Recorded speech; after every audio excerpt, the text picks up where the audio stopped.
What is up, everybody? Welcome back to Real Estate Served on the Rocks, powered by the Mile High Perspective on YouTube, Fathom Realty, as well as Keller Williams downtown.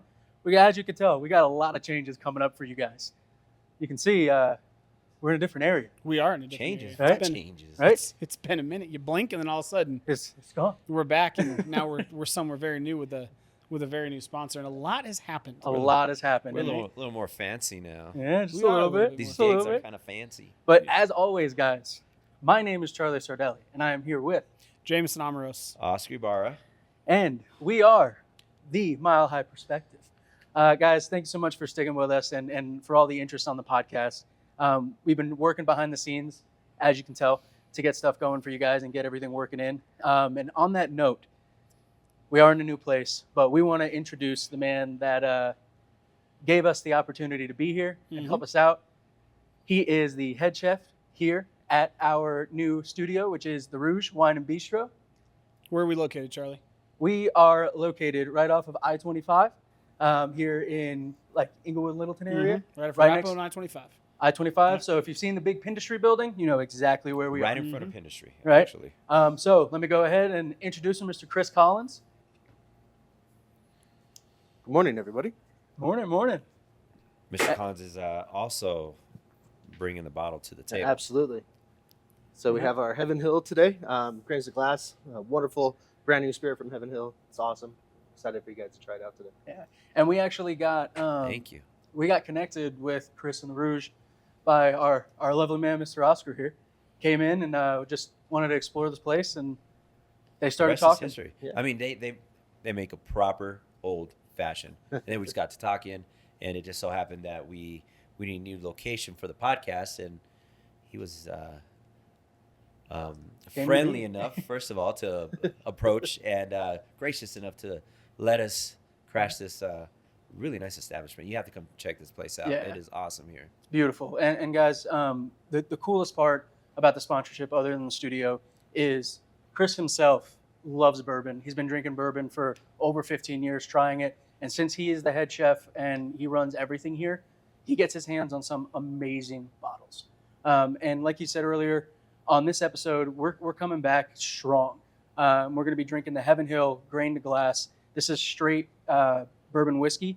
And if you guys remember, we did Heaven Hill, oh man, probably 15 episodes ago, just their introductory, and it was good.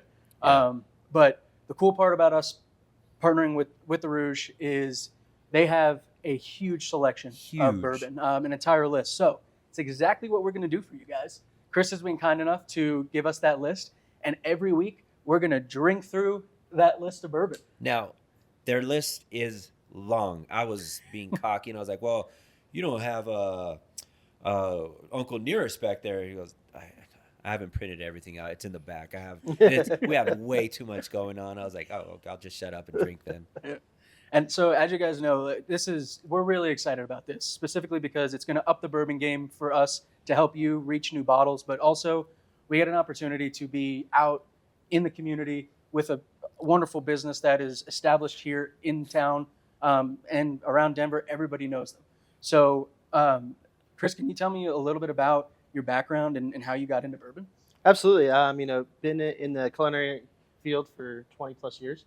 Actually had an amazing pastry chef that really got me into whiskeys and bourbons and taught me kind of how to drink them, appreciate them, understand all the fun nuances. And, after that, it just became, trial and error, finding what you like. Everybody's palate's different, and, trying to ignore this is the best in the world, and finding what I enjoy and what I like. And, I talk to people, it's like, hey, what do you like? And I get them little samples. I think Oscar, we're here, and I was giving little pours. It's like, I want to find out what people like, what their taste buds are, and, try to bring them down that path. And it's really cool because much like food, it's, you can find different bottles that make it just exciting. Yeah. And they're so different. Absolutely. And Chris is so kind to let us explore the Heaven Hill Grain to Glass line. So guys, stay tuned. This week, like I said, we're just doing the straight bourbon whiskey, but next week we're going to be taking on the wheated, and the week after that we're doing the rye. So if you have any questions on that, let us know. But with that being said, we just kind of want to learn a little bit more about the Rouge. So Yeah. can you give us a little bit of a background? Absolutely. So this October will actually turn 2. Was lucky enough to open this, and kind of started more like a wine bar. We got through about the first 6 months, decided, hey, bourbon is fun as well. So mid of last year, we decided to open it up as Rouge Wine and Bourbon Bistro, and I got the joy to build the whiskey wall. I'm up over about 220 different bottles right now, and through partnerships within town, through vendors and everything like that, really got to know a lot of people and bring in some more rare items. Some things that are sought after, some things that nobody's ever heard of, and it's been a ton of fun with that. And it's opened a lot of doors from whiskey dinners, Scotch dinners to fun tastings. We have an amazing one next Friday on the 6th with Old Forester. The Master Tasters blender is going to be coming in here. We're going to taste through the antique row. We're going to taste birthday bourbon.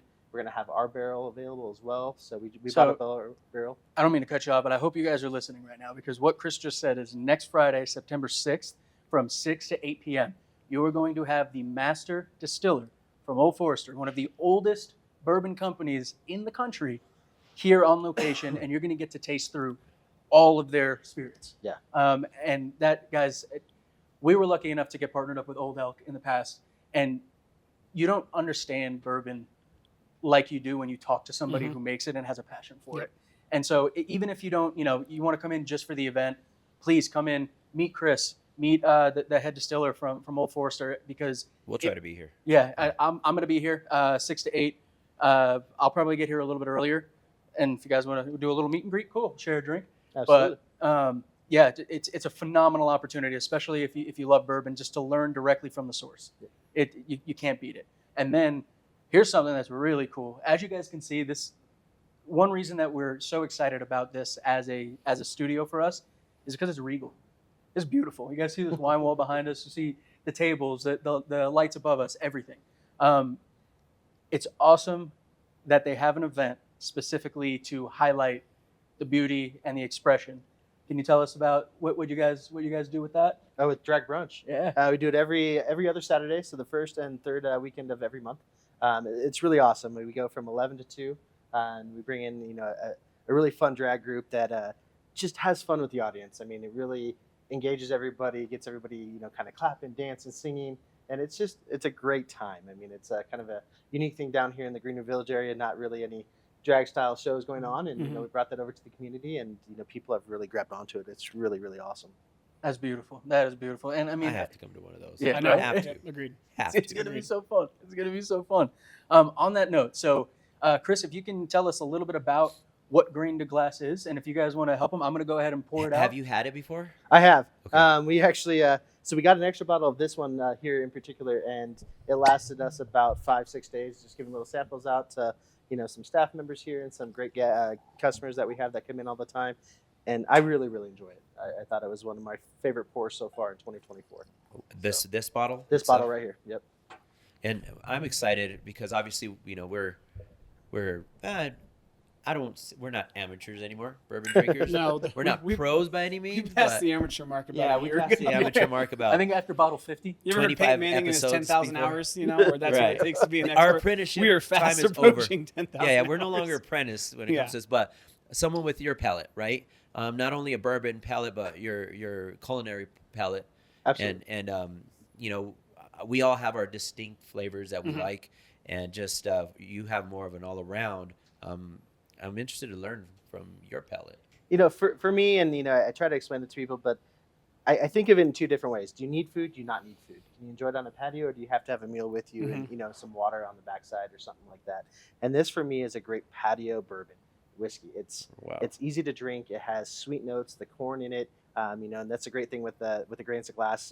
They're actually going to the farmers, so they're picking out the seeds before they ever get into the ground, and they're making the corn that they want to get into this bottle, and it just makes a beautiful expression. I mean, it's well balanced, and you could just literally just drink it on a hot summer day outside on a patio and not even know you have 107 proof in your See, glass. we're not the only ones. We reference this is a good patio Yeah, here. we have Or said this is that, a good Patio backyard, bourbon. patio fire or Yep. tailgating. Campfire we bourbon, yeah. use those expressions as well. Yeah, and I think it's cool to learn about Grain to Glass because we talk about barrel picks, right? And Or single we've barrels. We've had a lot of bourbons that have used, pieces of the barrel inside to age it and kind of give it some of that oaky flavor. And it sounds like these guys were like, you know what? let's just go straight to the source. Absolutely. And we know the flavor profile and we know the palate that we want to create. This is the seed so we're instead going of with. trying to mix it and to me, I would assume that just means they mess with the actual bourbon a lot less. Correct. Because they can do it before it even gets distilled. Yeah.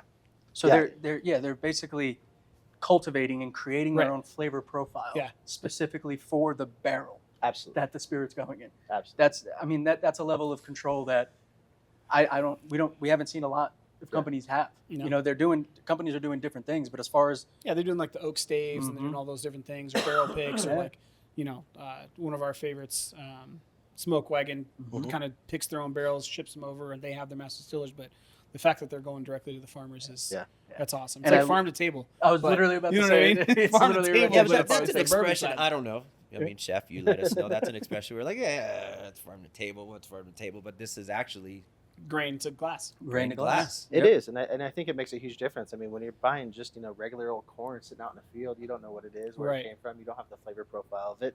And if you're going to really do the science, I mean, and this is labor of love. I mean, this is 6-year-old whiskey. I mean, Yeah. so you're talking 7.5 years of investment into Mhm. this to make sure that Right. corn is going to be perfect.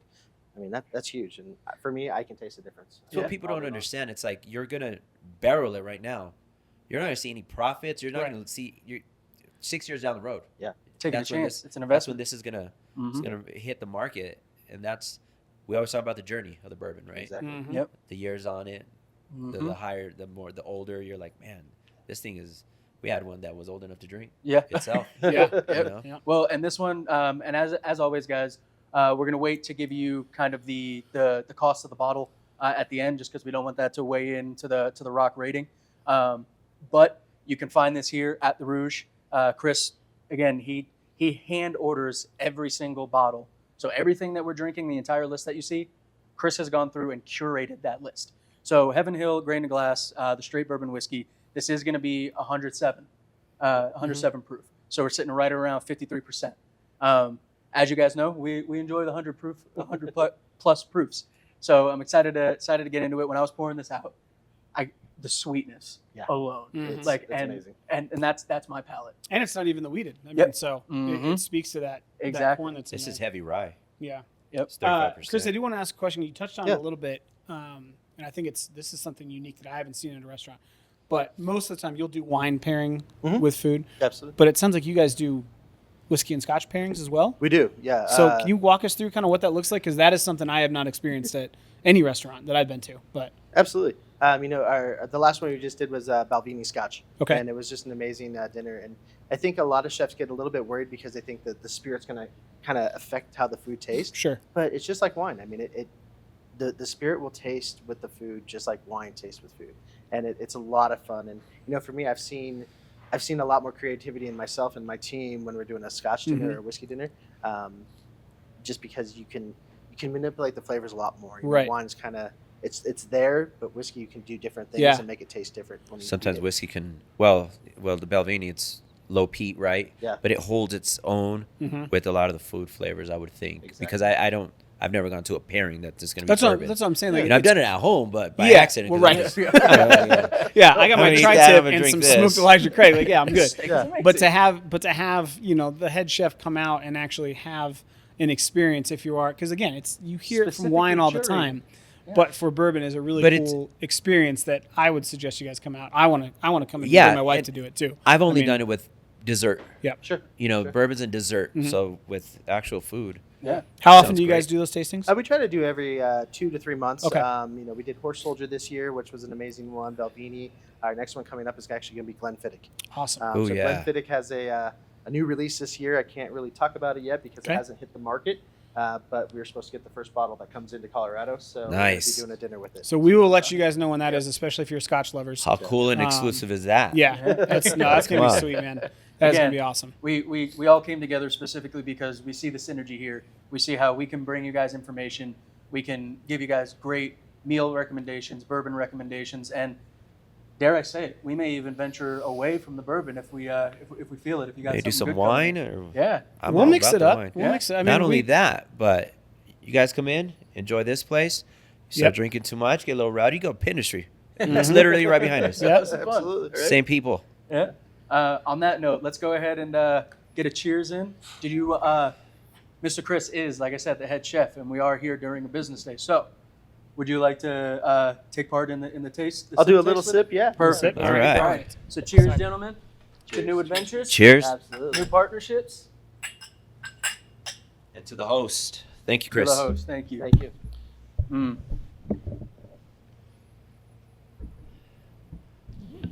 Now I had a cold Sunday. I'm on the tail end of it, but it's gonna be interesting for me because it doesn't Okay. burn at all, but it could be my cold. Yeah. I mean, I will say the nose on it, it is 100 proof. It is Yeah. 100 plus proof. Yeah, The it's got nose is some definitely- ethanol to it, Yeah, but Yeah. it fades pretty quick. I mean, It does. It's not. It Definitely- doesn't sit on the nostril at all. No, and it has that fruity note. I'm getting a little bit of peach Mhm. in there, a Yep. little bit of apple. Apricot. I got Yeah. apricot a little Yeah, bit. apricot. Yeah, I mean, I it mean- kind of accentuates. I thought you said avocado. No. I was like, man, I thought my nose was messed up. I leave the weird palate to you, Oscar. Mr. Clean Cut Grass. Hey, you know what? There's some wines that it tastes. Absolutely. Rubber hose is a flavor It is, yeah, profile. it is, So absolutely. Yeah, rubber hose, but you said clean cut grass. you know what? Drink some Willet and tell me it doesn't taste like you I just don't mowed like. the lawn. I don't like Willet though. That's the problem. That's and that's why. Because it tastes like I just mowed my lawn. Oh man, no, and yeah, as Johnny as you let Drum's it actually sit- good from Willet. I mean, come on. As you let Mhm. it sit too, those vanilla notes definitely start opening up. Yeah, my nose is kind of messed On up the on nose. it, but let's see. Wow. I mean, for how for the it's- proof of it, how old Yeah. it is, for me and obviously this was first sip, but what's jumping out the most for me is the spice. Yeah. There's definitely cardamom in there. You're getting a good Mhm. amount of I'm getting a lot of black pepper on the back end, but it smooths out so well with the vanilla and the caramel, and then it just sits sweet. What's Yeah. bizarre for me is that the mash bill says 35% rye, Yeah. and I get the spice, but it's not in your face like a No, rye it's is, not. and I'm getting a lot of the sweet notes of the malt. Yeah. Mhm. And Well, I that don't know, corn, it might be my it being might be corn my- heavy definitely mellows it out on the front end. my sniffer, but But Well, no, it makes sense as to how they handpicked it. yeah, Because if I remember correctly, Heaven that's Hill, good. they do lean more sweet.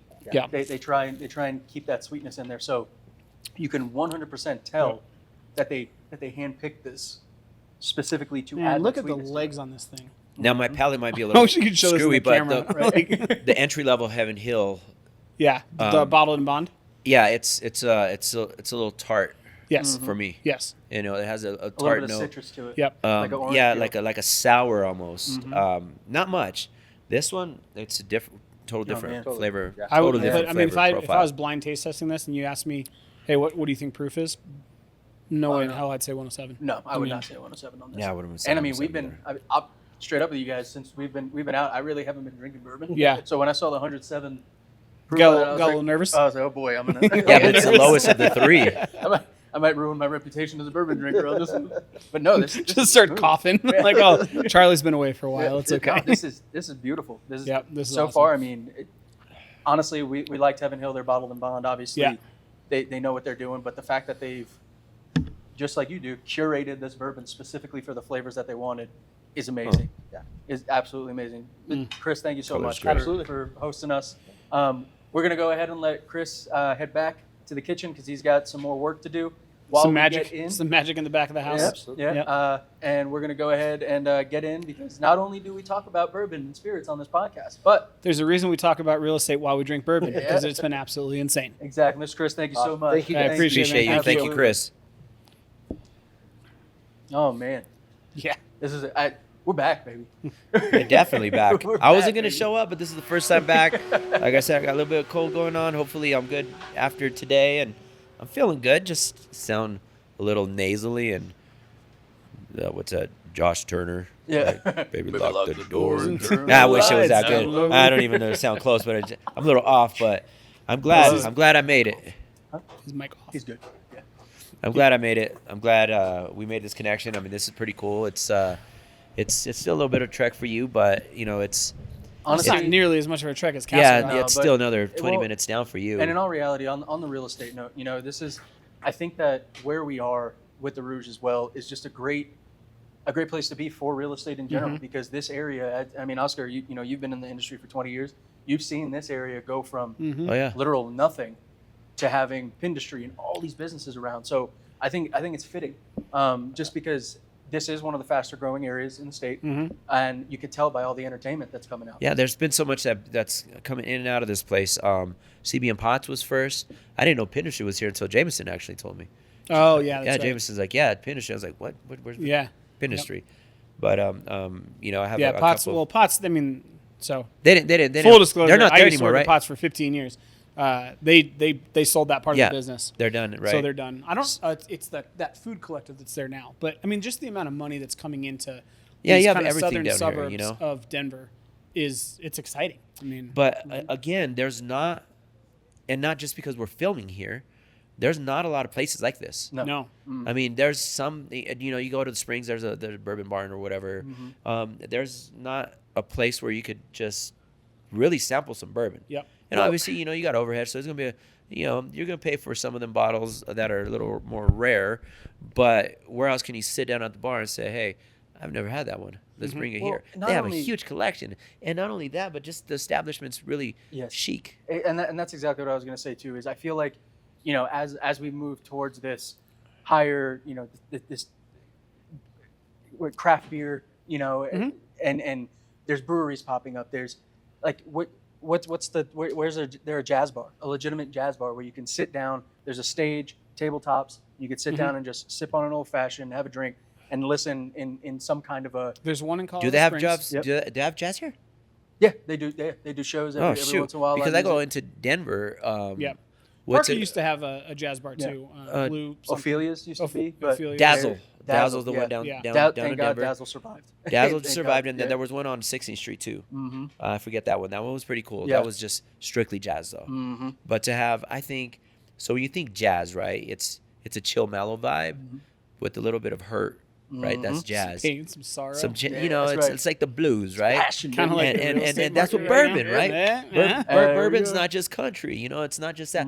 Bourbon has its place. I mean, Sinatra, you know, Yep. Jack Daniels, stuff like that, Teen and then Martin. wine. And this setup here is very very jazzy, Yeah. not bluesy, jazzy. I like that. Like jazzy, you could come in Yeah. some shorts, or you could come and dress What up a were little they bit. called in the 20s? The flippers. Flappers. Flappers. Flappers. This Mhm. reminds me of a bar that you would see people like Yep. swing dancing, Uh-huh. but in 1920s attire with the feathers and Yeah. and Yep. whatnot. So, And speaking of the 1920s, yeah, the housing market in the 1920s is pretty similar to what we've been seeing.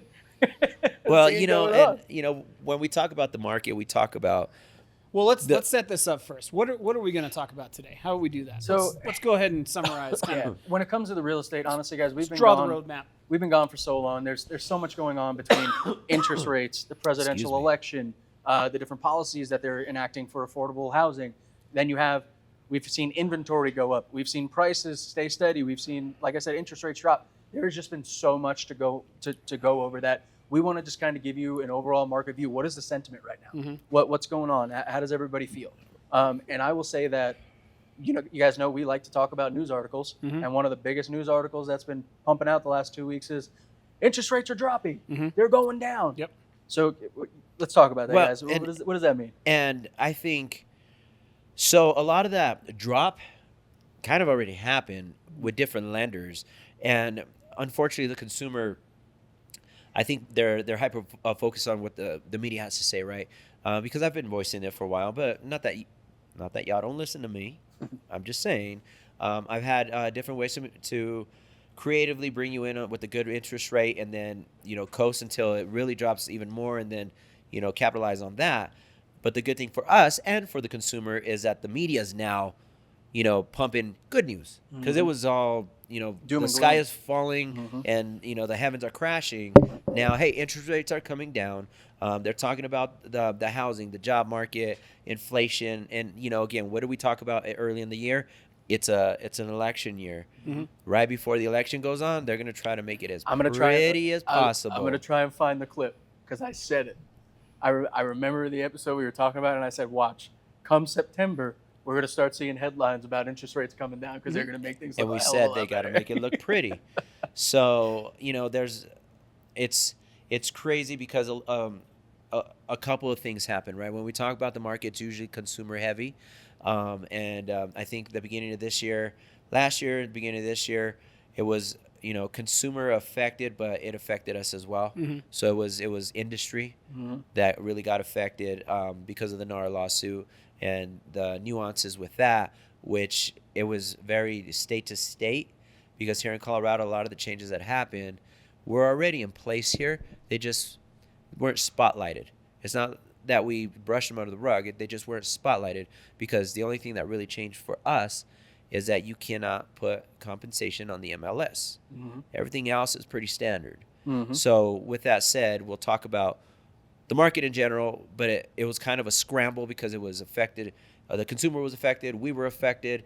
And then presidential year election and There's lions so and much tigers, going on. lions and tigers and bears. Right. If you look at interest rates, I think we can start there. Yeah, Probably, yeah, and that's right? that's exactly where I Yeah. wanted to So go. interest rates, as you guys have seen, they've been in the 7s. They touched 8 last year. You saw a massive deceleration, not only of just transactions, but homes going on the market for a couple reasons. Number one, sellers couldn't sell their house because buyers couldn't afford it. Number two, sellers don't want to give up their 3.5-4% interest rate to get into a 7 or 8%. We've said for a long time that there's a couple of thresholds on where mortgage interest rates need to be to start unlocking people. The first one's 6.5%, which we're starting to see this week for the first time Across the board. in 16 months across the board. Across the board. That is going to unlock a lot of those home buyers from refinances within the last 2 years. It's going to lower mortgages enough to unlock another 2 million buyers across the United States. The next threshold is 5.5, which we probably won't see for another year, and that will really explode the market, in my opinion. I'm hoping it'll come into. But what we're seeing Next is, and what we always see, right, is sellers and buyers are misinterpreting where the market's at. And sellers think that now that interest rates are low, they can price whatever they want and they're going to get multiple offers. No. Not true. Buyers think, hey, I can offer whatever I want, but there's enough choices out there and there's enough buyers out there that sellers are like, you know what? I'm going to be a little stingy on what I'm going to accept. So we're starting to come into what I would consider kind of a new normal, not a normal market, but a new normal with higher rates. And even with that, you've got home prices are still increasing, but you've got wages starting to catch up. So it's giving people a little bit of a break on affordability. And we're now just trying to find the equilibrium, I think, in the market. No, we're treading on the wages catching up very gingerly, but they're on the right trend. Correct. It's just increased it's over the a last trend thing, 2 right? years more faster than it has for the previous 5. You know what I'm saying? And I don't know what you two are seeing, but it's kind of a weird market from my standpoint, right? And when I say weird, I've always preached the market's ever changing. It's never the same, right? What's kind of weird is that you have some homes that have been on the market for 80 plus days, right? And right now the average is what, 30 days on market? 36, I think. And when we left, by the way, everybody, when we left the show, average on market 47, was, I think. 47, 48. So it's 47. come down about 10 days. So and on top of that, there's sometimes, at least my last 3 listings, I've had 2 or 3 offers, but they weren't competing against each other. Yep. I had some that were 10 under list with 10,000 in concessions. I had one that was 10 under list with 15,000 in concession. So it was like, all right, well, which out of the, worst offer should we get? And even after telling them, hey, there's competing offers, bring in your best offer, they were still under list. I think I came out unscathed, and I'm really always very proud of my numbers, right? My list to where I sell, because I try to fancy myself knowledgeable of the market and where it's trending to. I think I was off $5,000 on each, Well, I mean, which isn't bad. A big note on what you just said, Oscar, as far as what you're seeing, like the fact that now we are back to seeing multiple offers and concessions. That is a telltale That's sign. right. That's when It's I say heading towards the buy equilibrium, that's side. what I mean. Exactly. But it's Right. crazy, right? Because it's heading more towards the buy side, but yet our inventory is still low. Correct. Yep. Right. Well, and that's why that's I bizarre. think people are trying to figure out where it stands, because if you look at, I've got a listing that we were under contract as of a week ago. We fell out of contract. This will be a separate video. This would be a whole separate video. But And a lot of that bottle's going to be gone. yeah, the point is, this is kind of, to me, this is a microcosm of the market. The house that I had listed was priced at maybe slightly above market based on the work that it needed, right? We were on market for about 21 days. and we had 17, 18 showings. Of those 17, 18, the one consistent was the house needs work. It's priced a little bit too high, right? We dropped it $5,000 and immediately got an offer within 2 days because there was a buyer, and $5,000 is not a big difference when it comes to monthly payment Especially or at that price qualifying point. for a loan. And this house was under $600,000, to Oscar's point. But immediately I had an offer. And with as long as this house has been on the market and the lack of interest that we had, these buyers tried everything they possibly could to make this deal work because they wanted the house. And we were asking for things essentially back from them from the initial offer to make it work. And they were willing to do so because it was the house that they wanted in the area that they wanted with the lot that they wanted. The point is, pricing is going to continue to be important. But if you are a seller, you got to have some patience. It's just taking a little bit longer, but I think we're in the mode now where the right buyer has to see the right house. And I think you nailed it when you said patience. There's going to be a lot of nuances that haven't been the norm for a very long time, and you just got to take the gut punch that it's coming. Yep. You know, You do.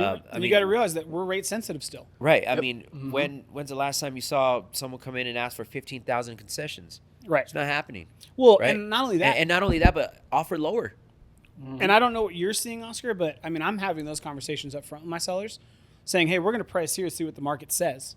Because it's also becoming very micro market specific. Absolutely. You go to Parker versus Castle Rock, which is only about 15 minutes away, drastically different for the same price house, same size house. You got Castle Rock sitting for 55 days. Parker's at 26. Okay, then go north a little bit to Aurora. Founders? My Founders is only on the market for 7 days. I'm just saying. But Founders in Crystal Valley? correct, very different. But Even 10 closer. minutes away. But also, Yes. Also all in Castle Rock. also, what'd you do for your marketing? Oh, yeah. I You pumped it, right? Oh, I pumped it hard. Right, and that's where I wanted to go with it. So I mean, I like pump up the jam, pump right, it hard. and to your point, Jameson, these micro markets. I think what the crazy thing for me, since I've been doing the real estate videography and photography, is seeing how much the marketing plays into it as a seller, especially because now in these micro markets, you're not only competing against price points in your market, you're competing against lifestyle in your market. Because what's ended up happening now with these interest rates, everybody's that's been sitting here is biting it. Oh, I'm waiting for it. I'm waiting for it. What do you think that they've had the opportunity to do that most buyers don't normally? I'm gonna look. I'm gonna check off boxes and I'm gonna figure out what I want. So now they've been sitting there and preparing, and they know exactly the property that they want to go for. And those interest rates, as we come down and we see them hitting that 6.5% mark, they're pulling the trigger. Now, the law of real estate is once you like a property and you're just going to wait, while you're waiting, as soon as you decide maybe that's the one, that property is going to get 10 offers. Yep. Yep. That's That's just the way it works. That's how just the the way it cookie works. crumbles. So then let's Shameless plug real quick before I go forget. for it.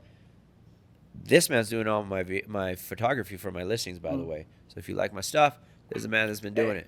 All I'm saying is JMO did an awesome Only Homes video. That average. If you haven't seen it, I mean, I'm not the TikTok, I'm going to go dance kind of guy.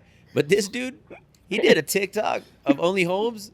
You have to watch it. It's really good. And I'm I saying- sat there and I watched the whole thing. I don't watch anything. It I was watched it was whole the thing. most fun video I think we've ever done as far as a house goes. It was good. I went to a family event and I had my family members come up and say, "Hey, dude, I've never laughed so hard." But also the house looked amazing, and they made me play it on the big screen in front of 40 of my family members. That's awesome. Because there were some people that hadn't. It was seen good, and I just dude. like, It was "Oh my good. God." It was awesome. But But no, I think marketing is good. But I guess what I want to do is because we have limited time, right? To wrap up the rate conversation. Yeah. A lot of things have changed. And to Oscar's point, in elections coming up, we know that there's two big dates, if you guys are both buyers or sellers, doesn't matter, that are coming up. The first one is next Friday, the 6th, which we'll get a job report to come out. If it comes out good in that it's showing a contraction on the job market, you're going to probably see mortgage rates dive a little bit more. 10 days after that, we get the inflation report and the Fed meeting. And at the Fed's right now, it's 0.25. They might drop the fund rate to 0.5 or 50 basis points. If they do that, you're going to see rates drop even more drastically. So there is a chance that the 646 and the downward trend we're seeing right now is going to continue for the next 2 to 3 weeks. So if you're selling your house, timing is everything, pricing is everything, and making sure the house is ready to go and turnkey is everything. If you're a buyer, these are the things you want to get ahead of. Because if you're looking now, and to Oscar's point, you go, I like this house at this price, but I'm going to wait to see if they drop it a little bit more. If you wait 2 weeks, remember, every 0.5% that mortgage rates drop unlocks over 2 million buyers nationwide. And that's so if you want to avoid the that's a competition, stat taken from then that is something mortgage to pay company. attention to. So, and we've been talking about it. A lot of the lenders that Yep. I know, they're hiring. yeah, They were slow, they're hiring. but they're hiring new staff because it's going to happen. Yep. It's going And to happen for sure. What I think is incredible is we talked about this 6 months ago, that the trending reports were showing closer to 2025, these rates are going to start to come down. Now, I think, dare I say it, if the election goes through in a positive note on either side, whatever it may be, but then after that, we're going to see the new year, and these rate cuts are going to continue to go. Unemployment's going to continue to go. I'm thinking we're going to have a hot spring market. Oh yeah, absolutely. I'm- I agree 100%. Whichever party wins. Either and, way. I mean, there's positive and negatives on both sides. We try to keep politics out of it. One side's trying to unlock $25,000 for grants. The other side's like, where's the money coming? Anyway, that's not going to matter because now they're at least talking about it. Exactly. Let's do something. And, to touch on Jameson's point, as a seller, there's the seasonality of the market. I mean, typically you go into the fall, kids are back in school, then all the major holidays are right around the corner, and it's kind of a slower time, but with the rates dropping, I was gonna say, it's going to stay consistent. I think it'll stay consistent because of that, and because we really didn't have a spring selling season. No. No, Not my at summer all. was slow. Right? We didn't have a My ton of summer movement. was slow. So it compresses to the back end. And to give you guys an idea, right? So this is Compression to from the back end is never good. this is a this gentleman, he makes a living just based on the housing market statistics. And it's not, this is a shameless plug as well. We're not getting paid for this. His name is Lance Lambert. You can follow him on X, aka Twitter. And he gives the Freddie and Fannie projections. So Freddie and Fannie are the major government Fannie. mortgage companies, right, that say, okay, this is what we're going to price mortgages at. This is where we think they're going to go. Right now, as of 2 days ago, they predicted 6.5% in Q4 of 2024, down to 5.9% in Jesus. Q4 of 2025. However, as of yesterday, the average, we're sitting at 6.45. So we're actually below Fannie and Freddie's projections Conservative now, projections. and that's before the federal funds potentially gets cut 50 basis You guys points. think it was hard So- to buy a house before? The second that these interest rates drop, and it brings, because we said every half a point half a point, unlocks 2 million. 2 million. If we go down below 6 from where we are now, it's like 10 million people that are going to be looking to buy a home. Now, again, a 7% interest rate and a 5.5% interest rate, depending on the price point, you're looking about $600, $700, $800 Significant. a month. That's a lot of money. Not only that, say you were capped out at $400,000 with that interest rate, now you're bumped up to $550,000, Yep. $600,000. So we talk about affordability, but it's buying power as well. Because I always talk to my buyers, and I don't care if they're qualified for $1 million. If they don't like that $1 million mortgage, I'm not going to show them $1 million house. Yep. But I reverse engineer it. What are you comfortable doing right now? With the current interest rate, we calculated that you're right here, 550. Well, rates drop a point from 6.4 to 5.4, and then you can still do a buy down. And all of a sudden, you're bumped up in the 600s. That's a huge jump in home. So basically, what I would say too is and if I was going to say, buyers, this is how to prepare. What I would say is start really understanding bids and how offers work, because what's going to become extremely important in the coming months as these interest rates drops and we unlock more buyers, if you do not have a real estate agent that understands how to structure a contract and an offer, you will lose out to somebody with an experienced agent that knows, hey, I'm going to ask for concessions here, but we're going to leave this off the table here. I'm going to ask for this to be fixed here, but I'm not going to ask for concessions here. contract writing and offers are an art in real estate. And I know we say this all the time, oh, realtors pay too much, whatever it may be. However you feel about it, at the end of the day, Pay me hourly. Pay me hourly. real estate agents Hell yeah. are paid Absolutely. to understand how to construct an offer to make you win. And that is what we're going to see. If you are planning on buying, if you are preparing, just start understanding and talking to your realtors. Reach out to us, send us DMs wherever you want. We're more than happy to help you. That's why we do this. But try and understand Gotta blow my how nose, guys. to position a beneficial and a good offer, because the better your offer is in the next 6 months, the better your opportunity to win that bid is. 100%. Well, and I wanted to touch on that. One of my value proposition is transaction knowledge. When you interview your realtor, for those of you that are not in Colorado and not going to call one of us three, better call us, just ask those questions. If we're up against multiple offers, what are your tactics? What is good? What is bad? How can we position ourselves to look better? Yep. Because we've talked about it before. It's not always price, right? Make that phone call. What's important to your seller? Time, price, negotiability on vacating the property, whatever that looks like.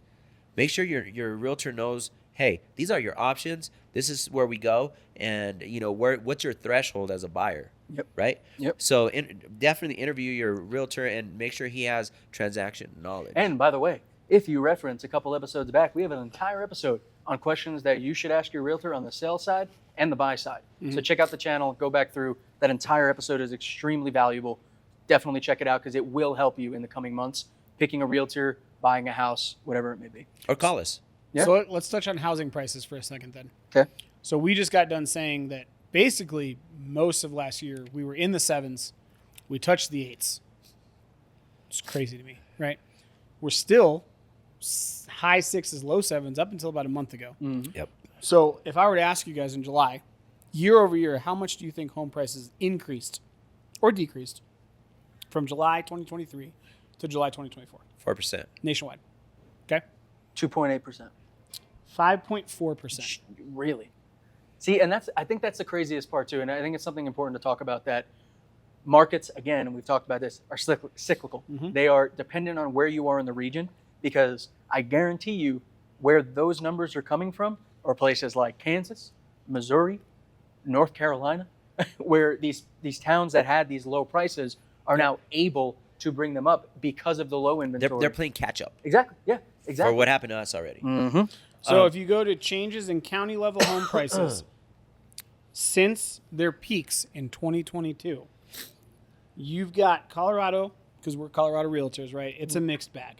For the most part, we're hovering between 1% and 5% below the peak prices in 2022 for the big counties: Douglas County, El Paso, Arapahoe, Jefferson County, Adams County. If you go way out east, then you're going to see some increases. And I love the overall scope of it, right? What we've seen over the last 2 years in Denver for the first time in 2 decades is a decrease. People are leaving. And guess what? That means people are leaving Denver. Let's think about this, guys. The average is going up by 5%. They're leaving Denver with these higher home prices, selling, leaving with their equity. Where do you think they're going? I've moved 2 people out to San Antonio, Texas. Exactly. Bought their houses cash. Yep. Boom. We're doing what California did to Right? us in the 90s. Case in Sorry, point. Texas. But case in point, right? We have it in a position now where, yes, housing prices are, what they are here in Colorado. And let's be honest, Colorado raised. There was a run from 2020 to 2023. We went up between 25 to 35%. Some areas went up 40% in home price. Now what we're seeing is that being spread. Well, again, I hate to use the term normal market, but in a somewhat normal market, it's 3 to 7% year over end, right? During the COVID era and the 2.75 interest rate era, there was parts of Colorado that were increasing 20% month over end. Now, let me say that again. 3 to 7% year over end is somewhat normal in a market. We were doing 20% month over end because there were some radical things going on. People putting in a bid 100,000 over appraised value and bringing in the cash. I mean, it was pretty much damn free So, money at that low Jameson, interest rate. I want to ask you. I saw you have something. Can you pull up that number for California? Is that something you can do pretty fast? What number? The one you talked about, the raise. As far as the percentages. The only reason I bring it up is Yeah. because Colorado, California, New York, So it depends on the area of California. Southern California is still continuing to increase. and that's Florida, their main Miami-Dade County, Mhm. Orlando County, all those areas are also still increasing. And I've golfed with probably, Jesus Christ, 8 or 9 different couples from Florida that we've gotten the conversation. I would say, "Oh, you're in real estate, blah blah blah. How's the market here? Yada yada yada." And I talked to a dude. This is insane. He owns 19 pawn shops in Miami. Jesus. Okay? Of course he does. Dade County, No, baby. check this shit out though. 19 pawn shops. He sold his 17 that he had here in Denver, moved them all to Florida. He owns 3 properties in Florida. He goes, it doesn't matter what insurance does. It doesn't matter what hurricane hits. There is so much money in some of these areas. They're essentially resilient to any sort of decrease And that's in the exactly housing where market. I was going. So if you look at Florida specifically, right, Miami-Dade County is, I believe, the most populous county in all of the state of Florida. They are up right now over 15% year over year. So if you go to California, so you go to Southern California, LA County, Yep. Orange San County, Diego. San Diego, they're up anywhere from 5 to 10% year over year because of the amount of money that's there. and that's the reason I brought it up is because Look up Again, Polk County. Colorado, Florida, California, all of these states where you think, oh, well, it's too expensive. Nobody is going to buy there. The market depends. The market is relying on what people will spend. That's it, right? And the thing that kills me the most is I feel like we do not take enough responsibility for the fact that we control the market. Hold on, I'm going to stop you there. One of the first podcasts we did, Jameson said something about stats. I was being funny. A little bit cocky, but Because you're funny. always funny. Yeah, no, yeah, okay, maybe. But I said I don't read the stats, I create them. We are creating the stats, though. There was truth behind that. Yeah, Yeah. but you know what? You guys want to know a crazy stat? To me, this summarizes when we talk about housing prices why it's so hard to predict what your home is going to sell for and why it's so micro market specific. So I just said that year over year and year to date. So year over year, we're up 5.4%, right? Year to date, from January until now, we're at 4.6%. Wow. So home prices are increasing, which means it's a seller's market, right? Because you've got a lot of buyers chasing too few goods. Supply and demand economics dictate that those prices will rise overall, right? So nationwide, buyers outnumber sellers in 54% of the nation. And believe that's that. it, and that's So exactly if what that, I mean. you know what I'm saying? Yeah, no, and that's the thing that kills me is everybody, don't get me wrong, we've all felt it, right? Obviously, we're all real estate agents. We felt the last year. We feel exactly how most of the country does, where it's like, what do you mean? GDP is going up, the economy is good. What the hell are you talking about? I don't feel that. I can't afford groceries. But again, houses are worth what people will pay for them. Right, And that's it. People are focusing on microeconomics, right? When going into all of this, and now we're election year. Now it's the macroeconomics of how they're going to structure themselves to fizzle down to everybody else, right? So now I think it's a twofold macroeconomics. They're going to finally look into it. Like I said, both campaigns, they have their wants and needs and what they're going to promote to the general public. You just do your homework and capitalize on whatever the hell whatever side wins, capitalize what they're going to do. But that's the point of that statistic, right? Is if I were to just tell you that in 54% of the country, right, 22% it's about equal, but only in 24% of the country is where sellers outnumber buyers, you would automatically assume that we are seeing multiple bids because there's so many people chasing so few houses. However, if you were to ask sellers, let's say in Colorado, for example, or in Castle Rock, I know for a fact 2 different realtors that pulled listings that were under 700,000 in Castle Rock, in Crystal Valley, after 90 days because they had 2 showings, right?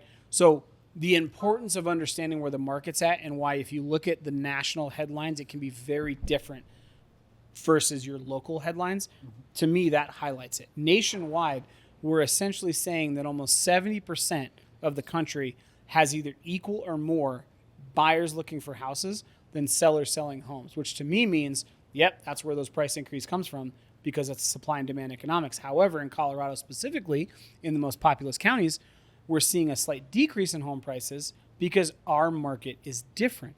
And you need to make sure that whoever you're working with understands that, to the point where it has to be neighborhood specific. Yeah, I'm going to reel it back in for a little bit. In other words, we are taking stats, nationwide stats, and that doesn't always correlate with your local stats. Now, don't beat us up on some stats. We're just reading stats of the whole. Hyper-local can be different because, yes, those two agents and what they had, I think I know who you're talking about. I mean, it's a totally different monster than my property in Founders. Correct. Right? Same That's with only 10 minutes away, and your property in Founders and your property in that's what's 20 minutes, a King Deer. Totally different houses, right? So, before you go on and beat us up for what we said, you got to go hyper-local if you want to know your area exactly. Yep. Hey, real quick, this is a total side note, and this is for any agents that are watching. This is from a day ago. There's a new lawsuit. Have you worked with Op City? I have not. Have you worked with Op City? Well, we did with Metro, remember? We had Op City leads. Yeah. Is that auction thing? No, Op City's the lead generation. Oh, okay. Right?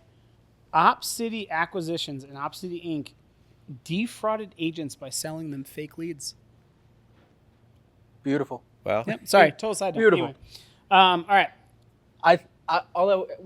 yeah. I just it's a wanna little say- too soon to bring that up. I'm still licking my wounds from the whole monument thing, but I just all wanna right, let's say- roll with it. Dan's moving. Our boy Dan, spring. You're on that text message. I am. Yeah, I he's moving. just want to Cardi say doesn't answer. I missed this. I missed you guys. I'm happy to be back. Are we already there? This Jeez. is awesome. Are we at the end? We are. So we're not touching the NAR lawsuit? Nope. Ha. Is that next week? Ha. Then, You Can know we do what? that I'm next not week? afraid of it. Come Can we call do- me. can we do Call that next me. week? We can. No, I but- do yeah. want to tease it because I think that we should address it next week. Now that it's settled. Yeah, absolutely. Right, and So, you know what? I want to address it from the consumer standpoint. Let's get some truth out there, and from an agent standpoint. I mean, come on, guys. No, we're I having agree. to text each other. Are you offering a co-op? Be truthful. And then when I say that we're offering 2.5, that's what I negotiate with the seller, so you could get your buyer paid. Don't send me an offer at 3% and argue about it, bro. I love you, but don't do it.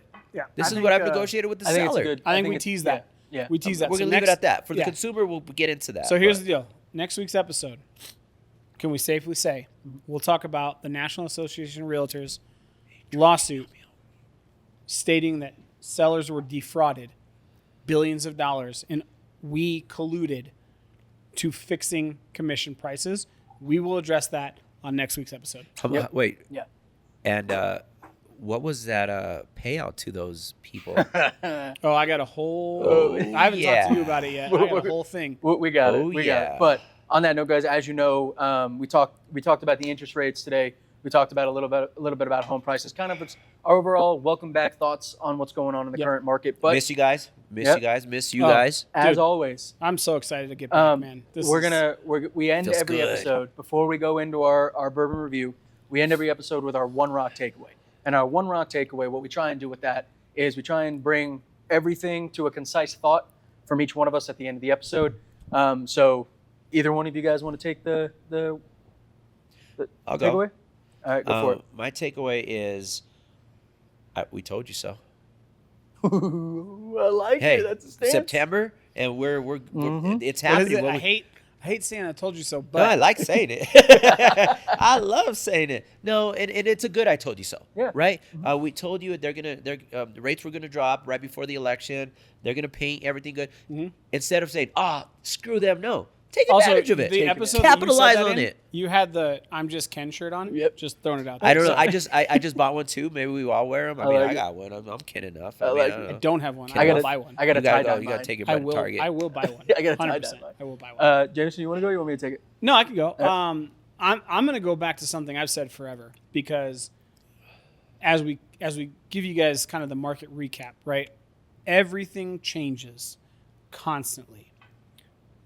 So if I'm looking to get into real estate, whether it's investing, buying, selling, etc., time in the market beats timing the market every single time. TM. Every single time. And I think the biggest thing I've seen, and I didn't read you guys this stat, so I said we were 5.6% over year. Even with the slow market and everything else, do you know where we're at since 2019? Nationwide? 15% up. Things skyrocketed from 19 to now, so I'm going to say 22%. Double it, Oscar. 40? 51%. Nationwide? Holy crap. Nationwide. We are 51%. And I said 22 because we did this, right? We But dropped, then we leveled the a little. important part, and the reason Holy I said crap. time in the market beats timing the market every time is because that is 51% in home value increase since 2019 with an entire year where we had the worst affordability index since the 1980s, and we were up 51%. It's that Wild. dark horse, COVID. Wild. Nobody knew what was going to happen. That If you that's can a wrench do in the it, machine. buy real estate. That's as simple as and buy it whenever. Just buy it. If you can afford it, it makes sense. Buy it. 51%. And that's with a year and a half of the world's sharpest drop in affordability and highest index of how not affordable housing is. So my So- one rock Damn. takeaway, if That was a good I'm stat. going to Good give stat. it, and honestly it touches on both of your notes. My one rock takeaway is stand by. And what I mean by that is, if you think that buying a house in the last 2 years was difficult, the second these interest rates drop, it's going to get even more difficult. Mhm. If you think For a whole nother reason. you were spending money the last 2 years, once this interest rate drops, be prepared to put your offer in and then have to go above that offer, because we are still low on inventory, and the more those interest rates drop, the more buyers are unlocked in the market and the more competitive it becomes. So stand by and hire a good realtor. And we'll That's talk my about one. next week why that's important. Yep. And that's my one rock What's takeaway. the value proposition? Mm-hmm. All right. On Gentlemen. that note, guys, and we're moving on to the bourbon review on our first episode back. I mean, I'm not 100%, but I'm glad I made it. Yeah. It may sound kind of funny, but You do. I can't smell do. anything. Right. Oscar, you want to remind the people, since you got the cold, what the How do we do bourbon our review rock looks like? rating? How do we do a rock review? So, when we review these delicious beverages with bourbon, the more rocks you put in, the more you're going to water it down. So Mhm. it's not palatable. You put it on rocks. So the fewer the rocks, the better the bourbon. The higher the rocks, the crappier the bourbon. So we rated on a scale of 1 to 10, 1 being no rocks in the bourbon, 10 being I'm putting Coke in it, like Oscar's done in the past. Yeah. I mean, Uh, I bet you they don't have that bourbon here. Right? Yeah. Nope, not at all. And on that note, guys, like I said, I would be remiss not to mention the fact that we are now sponsored and highlighted by the Rouge Wine and Bistro and Wine and bourbon. Wine Bistro. and Bourbon Bistro. Excuse Yep. me. Come check them out, please, guys. Yeah. Not just because we're here. Yeah, it's, we're off- it's actually a cool and- place. We're And- off Arapahoe and I-25, right next to Pindustry. So check it out. In If front. you guys get a Well, chance. and the reason to I bring front. it up is because we were just 3 guys walking into liquor stores buying bottles. Now we have a connection with a bourbon bistro that has connections with distilleries and bottles across the nation. Not just connections, but relationships and experience with them. So, with that being said, give us your recommendations. Ask us to try something, because Chris has been They probably got it in the back. I was going to say, Chris has been phenomenal when it comes to Heaven Hill. He was excited to order these, and when we were talking about what should we drink on the first Yep. episode, he and came I think in. Chris will be part of the Mhm. initial part of almost every podcast. Yep. So he'll give you his thoughts too, Mhm. as far as why he thinks, and he'll introduce the bourbons. And again, this is a gentleman not So- only that drinks bourbon, but also pairs it with dinners, which Yep. to me is a whole new avenue of how to enjoy bourbon and whiskey. I was enjoying a bourbon here with my buddy Ray. It was after closing. I'm the realtor that helps realtors close stuff. So I helped him out. Same. And he Normally was it's the buyer's agent. So that I'm working with. he's like, let me buy you some bourbon. So we stopped here. And I was actually bantering back and forth with the bartender on old fashions and bourbon. And without skipping a beat, Chris shows up, is like, I run this establishment. Why don't you do your podcast here? I've heard blah, blah, blah, blah, blah. And then he just started dropping bourbon knowledge. Not trying to up me in any way, but No, he just yeah. the He guy knows knows his his stuff shit. so And much again- that it was like just it flowed with the conversation. I was like, dude, It you're was awesome. serendipitous. Oh, it was awesome. And guys, It was you know, awesome. this is our Chris is baby, very right? knowledgeable. This is the Real Estate Serving on the Rocks podcast is our baby. We started this on a whim based on Top Jason- Golf. a conversation at Top Golf and just wanting Which, to bring. shout out to JC Ortega, dude. If you could see this Yeah. and where we're at now, Dude, you would have been like, bro, you'd we're been like, doing it no okay. way. Yeah. No way. I hope you're I hope we're No making way. you proud right now. Yeah. Yeah, man. Thank Yeah. you so much Yep. from the bottom of our hearts. Thank you for giving us the opportunity and to what it's evolved into. But on that note, let's go ahead and move into our rock rating. Who wants to go first? Who wants to take it? Dude, it's my a tough one palate's for off, me but because it's there's it's exciting. We're it's a- here. We're yes. back. Yeah. exactly. There's like a lot going on. There's a lot of emotions right now. Mm-hmm. And again, It's happening. This is so again, just cap it off. This is the Heaven Hill Yep. Grain to Glass Kentucky Straight Bourbon Whiskey. So this bottle has been hand chosen for the grains that are put into it Mhm. to specifically cater the flavor to exactly how they want it. We're sitting at 107 proof and 53.5% on this guy. So yeah, I'll rip the Band-Aid off real quick. Go for I it. mean, I'm feeling brave. It's exciting. We're back. Maybe that has a lot to do with it. It's a good bourbon. It's tasty. I haven't winced once. It was like straight back. I do have a little bit of a cold going on. It still came through, powered through. In all its awesomeness, I want to give it a 2.5. I like it. I like it. Yeah. Makes sense. Makes sense. James, you want me to take it? Sure. All right. So, first off, for me, I think the thing that is amazing about this, as you guys know, I normally do a one glass, and this glass sits throughout the entire episode. The nose on Same. this, Yeah, not me. the nose on this remained the same, Mm-hmm. and we have been going for an hour. Okay, this has been poured for just about an hour.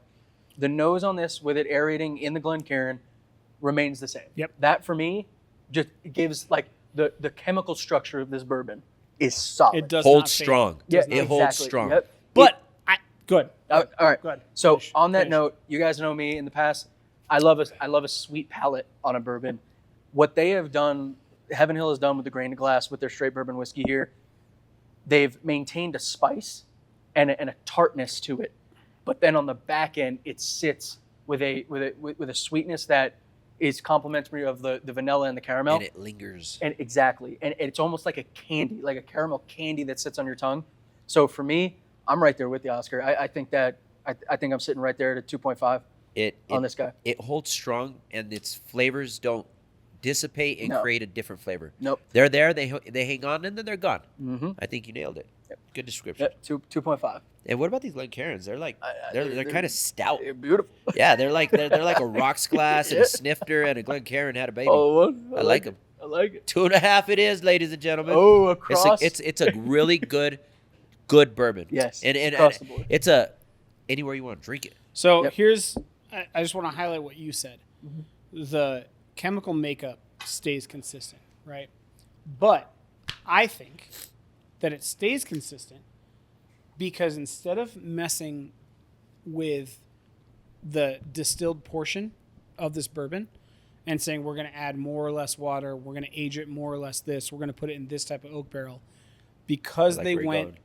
to the source and picked out the grain specifically, that is to me like the nucleus and the foundation of any good bourbon or whiskey, really any spirit. So in my head, if that mash bill was custom tailored from literally the ground up, it makes sense why the profile It's so good. did not waver for over an hour of being opened, Mm-hmm. right? And to me, that just speaks to the quality of the bourbon. I would recommend this, and this is probably the first over 100 proof bourbon I've said this.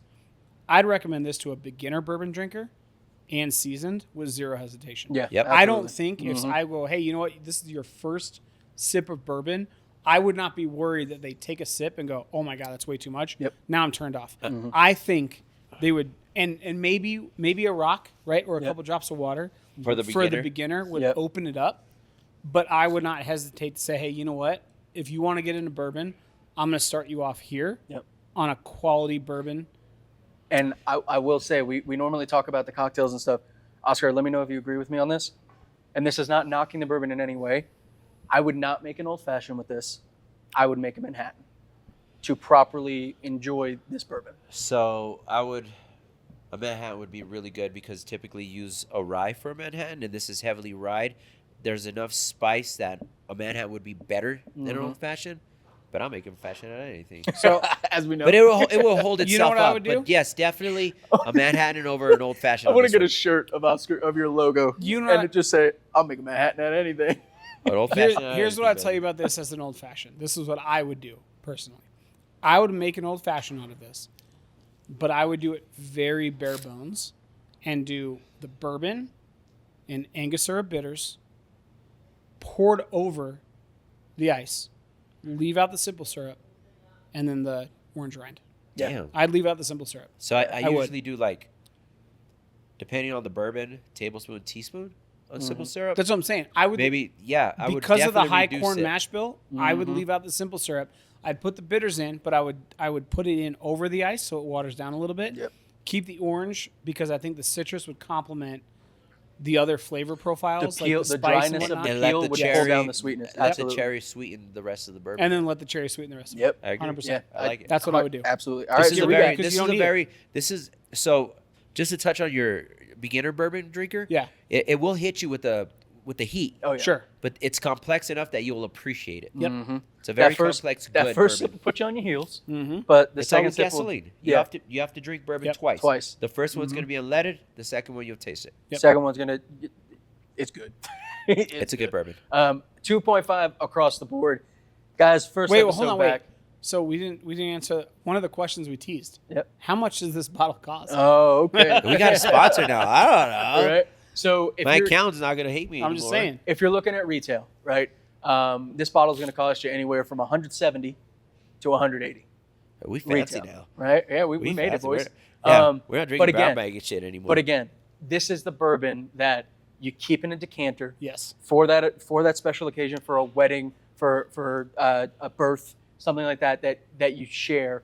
And I will say, at that price point, and let's be straight up. This is probably the most expensive bottle that we've drank Mm-hmm. on the podcast.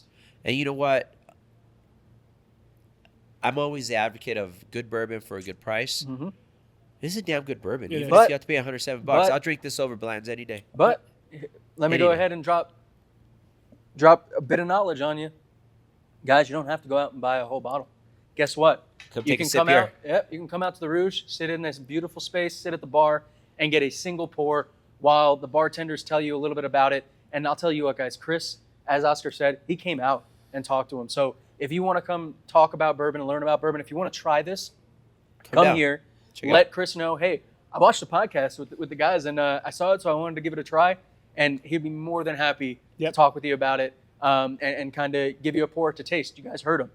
Anytime you want to try a bourbon, Chris is always down to let you sit at the bar, talk to you about it, and let you have a little taste. So please don't be scared of this bottle. Don't be scared of the price of the bottle. You can always come in here, not only just taste it, but get a pour, sit in a beautiful area, relax a little bit, have great conversations in what I think reminds me of like a 1920s. This is what, 20, like, Flappers. a Flappers. Tell like me. a roaring 25 bar. minutes from our house? Minimum. Dude, That's it. I'm going to be here a Dude. little more often. I- I'm just going to say, I'm coming to the next Scotch tasting. Oh, Oh, yeah. I'm I'll be here definitely coming on the Friday, 6th. Friday, I September know. 6th. Dude, I again. would be here. I would be here with you. I have the Kane Brown concert, but I would. Again? and that's Did you what- already see that guy? Last year. Yeah, but that, I was going to say I that's mean, come on. Go Hey, see as Shabuzi JC or would- something. would've Hey, said. listen, bro. Hey, Broaden your shout horizon. out JC. that's yeah, JC would have no. said. Greatest You know what? singer-songwriter of our generation. I gotta He did. go. He did I gotta say go. that. He did say that. He It's did say engraved on his glass. Yep. Yes. So I it have is. to go. And guys, And I'm as faster than you. we Yep. come to the close here, what I want to say is we're still learning. I know we've been doing this for over a year now, and we're extremely grateful for everybody that Yep. continually motivates us, talks to us about bringing the podcast back, topics that they want to hear about, but we're still growing. So if you want to see us drink a tequila, if you want to see us drink one of these beautiful wines that's Dude, on the I'm back down Now, wall, those wines might be a little more Like, expensive. I don't know. I'm a let little us scared know, of that. right? let us know. We want to grow with you. We want to evolve with you. We have some great things coming with the channel as we start to focus and really kind of hone in on what we're doing here. But as always, guys, drop us a follow. You can find us on YouTube, Living in Colorado, The Mile High Perspective. Let us know. Send us a DM there. Comment on the videos. Comment on the podcast. Let us know what you want. You can find all of us at our individual handles on social media. Oscar? Oscar at OscarTheRealtor.com. Your fun but knowledgeable agent. I like it. For me, as of right now, I'm branded as That Lifting Agent or The Lifting Agent across Instagram and TikTok.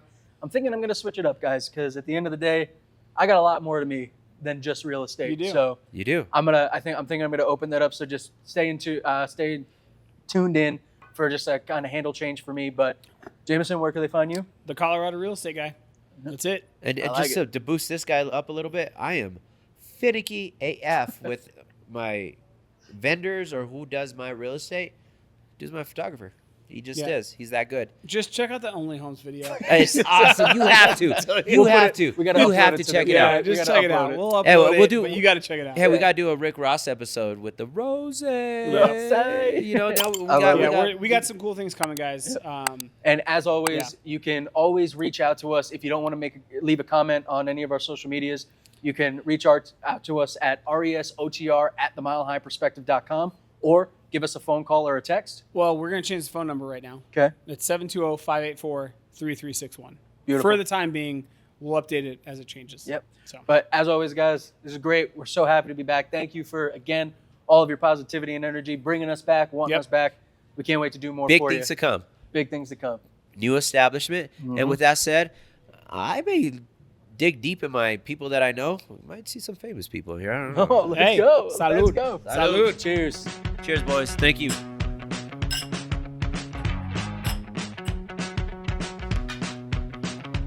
I won't be sick next time, I promise.